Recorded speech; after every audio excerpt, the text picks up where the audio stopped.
People get very stuck on the idea of weight and weight loss, but it's what's behind that, right? What is behind that? And so insulin is this very important hormone.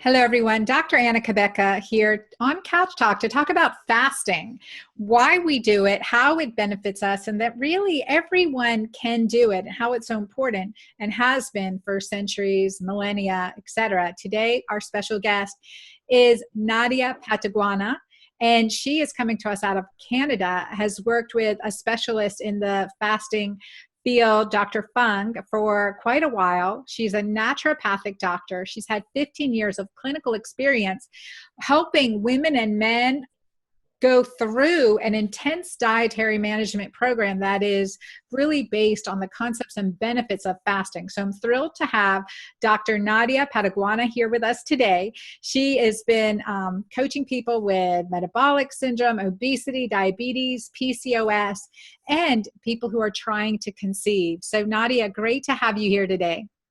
Thank you, Dr. Cabeca. It's a pleasure to be here. Wonderful. Well, tell us how you, how you got started in this area, in this field personally. I'm from Mozambique. So I actually lived in Mozambique for 10 years and I practiced as a naturopath, but my focus was nutrition. So right from the get-go, as a pretty young naturopath, I started seeing people with metabolic syndrome. So I sort of had to figure this business out, which I didn't actually know very well. So I had to kind of try to decode it as I went along. And I've always say this, that my Mozambican patients are the most loving and forgiving people. They were wonderful guinea pigs. And so, and I had a surplus of them because I was the only person doing this in that part of the world at that time. And so that's how I kind of started to figure things out. Not very well, I have to say, because then I developed metabolic syndrome myself. So that was about 8 years ago. Wow. And because of my own struggles with PCOS and infertility, I really started to question a lot of things, and I learned a lot of things along the way. So that's when I started getting into more of the strict low carb, high fat diets, and fasting came a long time after that. So then I came back to Canada about 5 years ago. Had a couple of children successfully. Thankfully, I was able to conceive. And then I met Dr. Fung and Megan and started working with them. And I've learned so much from working with these two people and brought fasting into my personal life and my practice. And it's made a world of a difference because it basically the two things are trying to achieve the same purpose. Fasting and a low carb, high fat diet. They're trying to help people manage their insulin status. And so let's talk about that a second, because we hear a lot about insulin and our listeners may be thinking too, what is insulin? What does it do? And, why is it so important we manage insulin? And currently the epidemic of insulin resistance within our country, the US and Canada, right? And how big of a problem this is for us. And it's a key component of metabolic syndrome of PCOS as well. Right. So we actually consider PCOS to be part of the metabolic syndrome umbrella, just like diabetes, just like cardiovascular disease, just like cancer, Alzheimer's, inflammatory disease. There's so many things that we now can sort of make a connection, and that connection is made through insulin, hyperinsulinemia, which leads to insulin resistance, or it's one and the same, as Dr. Fung would say. So I hope to do it justice, but I would have to say that, as a resource for people interested in this, the Obesity Code, which was Dr. Fung's first book,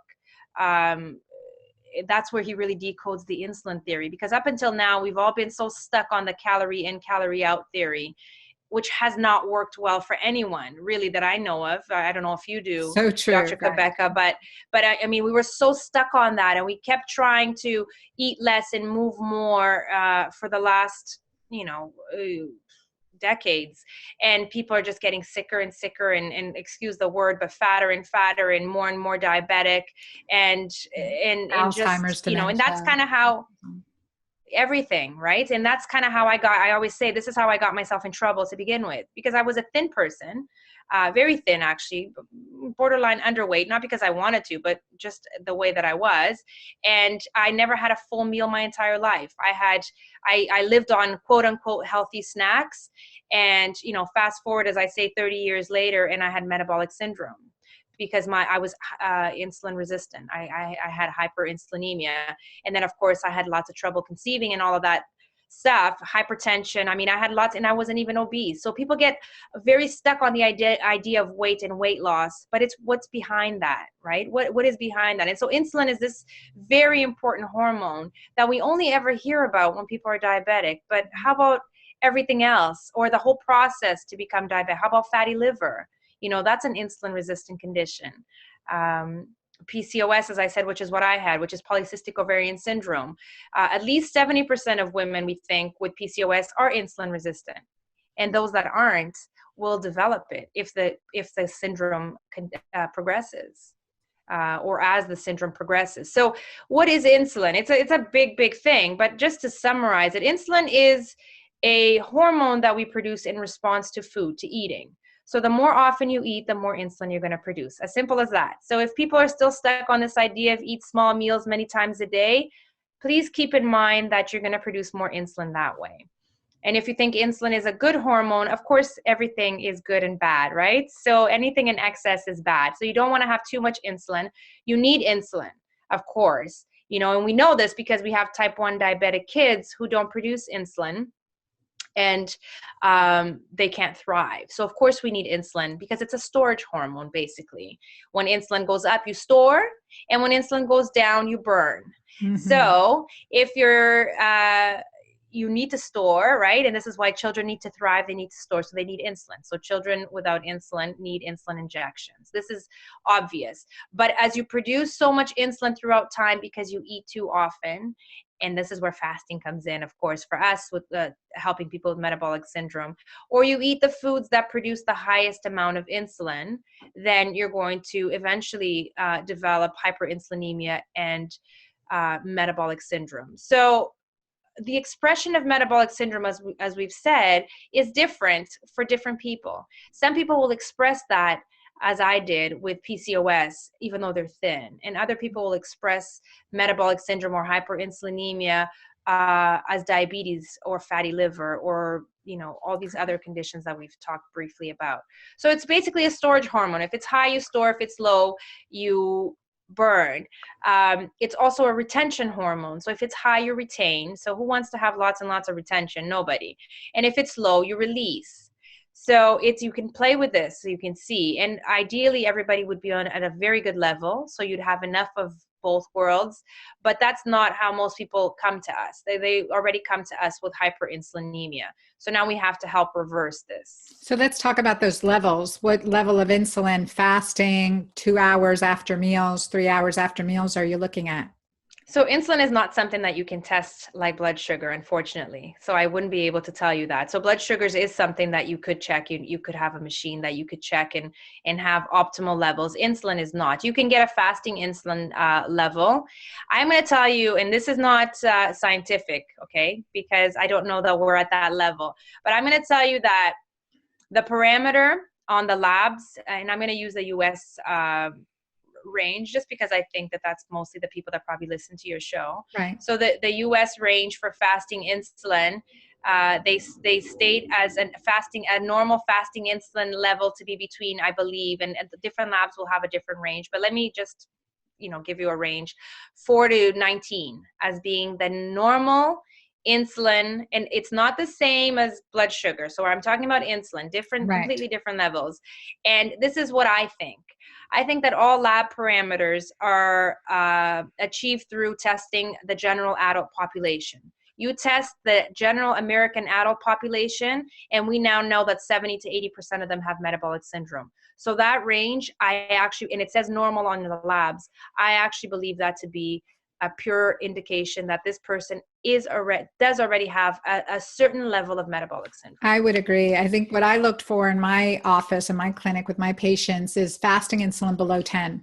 I mean, There you really, go. when it gets around 10, I'm nervous, and we're going to look at the hemoglobin A1C and work to improve it, get that fasting level down. And one thing I did in my practices, especially working with gestational diabetics, postpartum, et cetera, is look at glucose to insulin levels. So we don't have a home glucose test, you're absolutely right, but the lab can draw your insulin levels. That's right. And so with a 2-hour fasting glucose tolerance test or oral glucose tolerance test, you can look at 0, 1, 2, 3 hours and what is your glucose to insulin. And it's easy to do. The problem with our current testing is we typically look at glucose, right? And Right. a 2-hour glucose can be back down to 80 and be considered normal, but their insulin's still up at 50. I mean, it needs to be also back down to 80% of where it was fasting. So, or thereabouts. And so at least less than twice its fasting level. So you really want to look at 2 hour, 3 hour, how long does it take to get down to baseline? And this is where snacking is so detrimental, because you can see if their insulin's still up at 2 hours, 3 hours, even if their glucose is down, they are hyperinsulinemic because their body's it's not resetting back to zero. And that's what I love about your program is you work with recreating this insulin sensitivity, is like clearing that from your system, with that clearing leptin resistance, right? So leptin is the hormone of satiety, maybe is the word. And so where you feel satisfied, right? So we talk about that is so true. So that's so important because you're hungry all the time. And I would like you to address, because we're going to go into fasting for our audience. We're going to talk about fasting, how to accomplish it, and why it's so beneficial. But I know there are some of you that become hypoglycemic when you are close to missing a meal. So Nadia, I would love for you to address that and how you deal with this issue, and also to allay fears of fasting and how we can really conquer the problem here with the hypoglycemic kind of reaction that people are getting. Absolutely. And I think that you, Dr. Cabeca, you actually said something that's really important for people to realize. So keeping in mind the little bit that I've told you about insulin and how it's a storage and a retention hormone. When you're in storage mode, meaning when your insulin is a bit higher, you feel like eating, right? And when your insulin is a bit lower, you don't feel like eating because your body just burns your own fat and you're in burning state. And so you have all this energy. Most of us that follow the standard American diet, and I love how it's called standard American diet because I'm from Mozambique, which is in the southern hemisphere in Africa. And I got to tell you that they follow a standard American diet too. So there you go. I wish we would call it standard world diet. So unhealthy diet. Right. So then most of us, as you correctly stated, you eat, your sugar goes up, and then your insulin responds to that sugar. So carbohydrates, especially refined carbs, are the nutrient that is going to provoke the highest insulin response. Protein provokes a moderate insulin response, and fat provokes an insignificant insulin response, okay?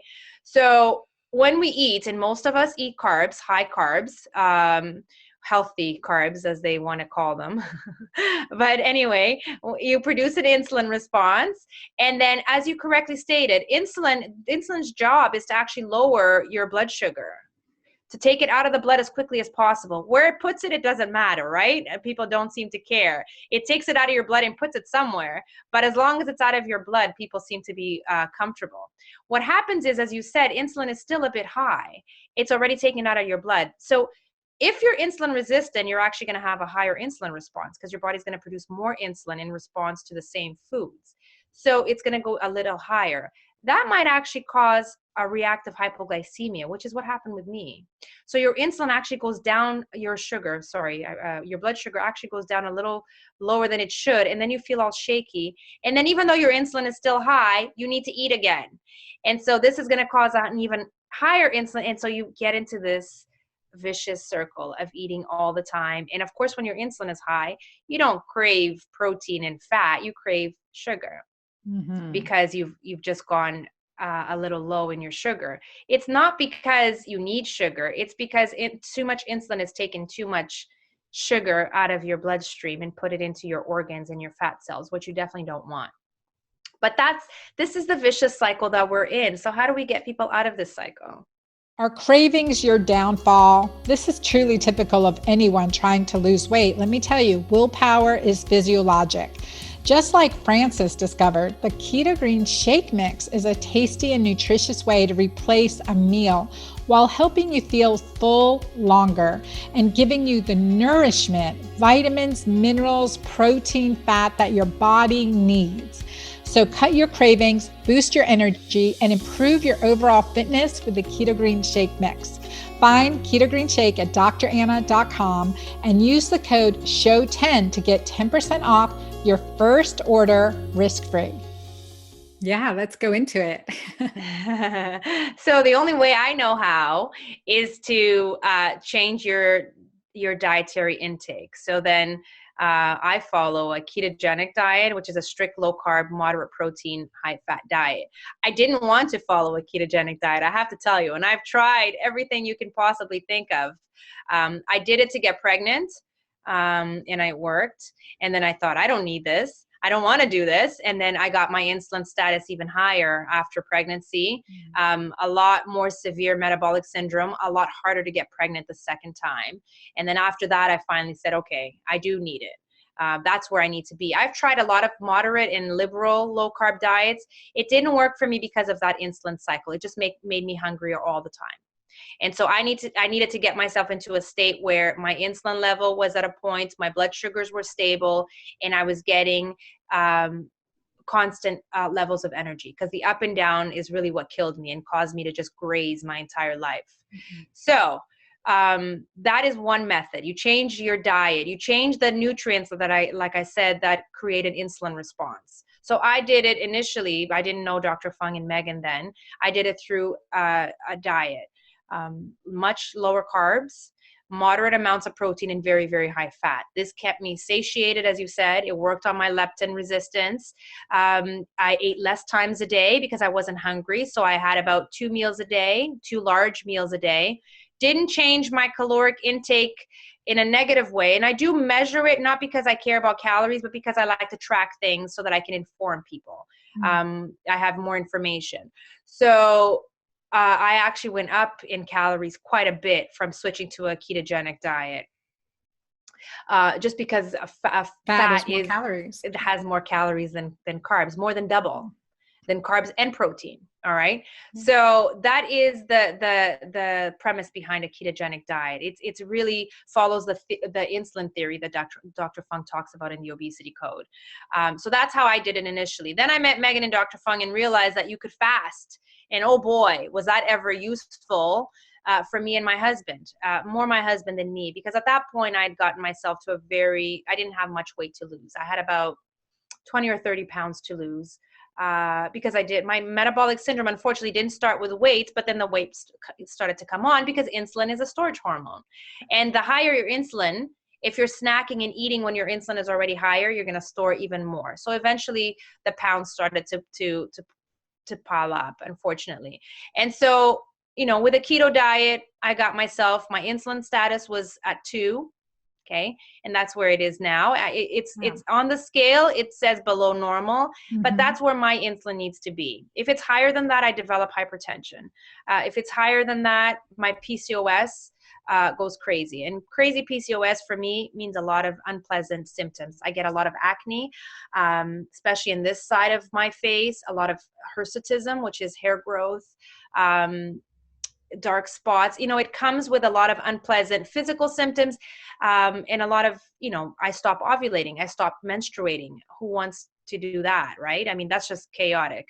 And so that's what I did. Then I met these guys and it's like, well, you can fast, and that's very interesting. And I got to shadow them in clinic and watch how they treated patients and how they properly monitored people through intermittent fasts, as well as some extended fasting. Dr. Fung wrote a blog about this, about how we don't necessarily put everybody through an extended fast. It's something that we do with proper supervision, although some people can fast very easily on their own. And as long as they know, like you correctly stated, we recommend a water fast. So we don't recommend dry fasting ever under any circumstance.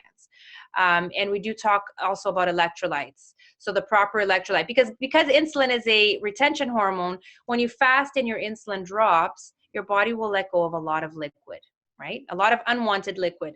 But with that, you will lose some electrolytes. And so then you could potentially dehydrate. So we never recommend that people fast without knowing their sort of electrolyte balance and knowing what electrolytes they need. And normally we're talking about sodium and magnesium. And you're talking about extended fasting, not intermittent fasting. Even with intermittent fasting, we talk about electrolytes. I dehydrate very easily. I get very nauseous and even headaches if I don't take electrolytes right from the get-go when I start a short fast. So we always do this individually. We don't have a strict electrolyte recommendation for people, especially because you really need to know people's electrolyte status and kidney function. Mm-hmm. So it's a little bit of work here to get the proper balance. But once you do get the balance, it's a bit trial and error. It's always, and so the good thing about things like magnesium and sodium is that when you take a little too much, as long as your kidney status mostly is functional, if you take a little too much, your body gets rid of it. So if I overdo it in my salt or magnesium, I get loose stools. And I know it right away because I do tend to rather go a little over than a little under because I don't feel well if I go a little under.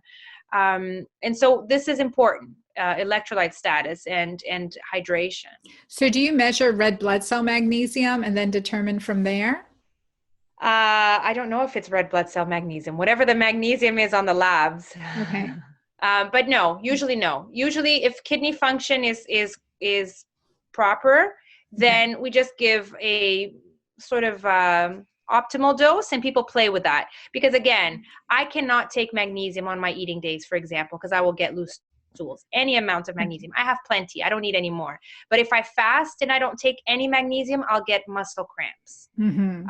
And so I play with my dose. So my dose is different than my husband's dose. He takes magnesium on a daily basis. I can't. Whereas I take a lot more salt than he does on my fasting days because I feel like I need it. He takes hardly any. I wish he took a little bit more, but he doesn't feel like he needs it. And so it's hard to get it into him. Mm. Yeah. So from a fasting perspective, we're talking about as simple as having main meals and not snacks. That's fasting in between meals, or longer intermittent fast, like an 18-6 schedule is a very common schedule, a 16-8, where people fast for 16 or 18 hours and then eat within a 6 to 8 hour window. That's a very common sort of fast, a very safe fast. I mean, I wouldn't talk about hydration or salt or minerals for most of those people, right? That's pretty safe. Right. Some people do a 24-hour fast, what's called OMAD, 1 meal a day, or some people call it the warrior diet, where they eat within a 4-hour period and fast for 20 hours. That's usually pretty easy for most people to do. And I think it's because your body burns through your glycogen stores in about 20 hours. So it's when that easily accessible fuel is gone, people start to feel hungry. It's not our preferred method. And I think Dr. Fung and Megan have talked quite a bit about this in our podcasts and all that. You don't want to slow down people's metabolism by only eating 1 meal a day. You don't want a low calorie diet on an ongoing basis. Some people do feel very well on a 1 meal a day approach. And if they get to that point and they have reached their goal, I'm not against it. It might even have some merit. But if you're trying to lose weight, if you're trying to speed up your metabolism, if you're trying to reverse metabolic syndrome, I don't think that would be my preferred method. Thank you for watching this video. Be sure to subscribe to my YouTube channel here and get those notifications, and comment below. Let me know your thoughts, what you loved, and what your action step is.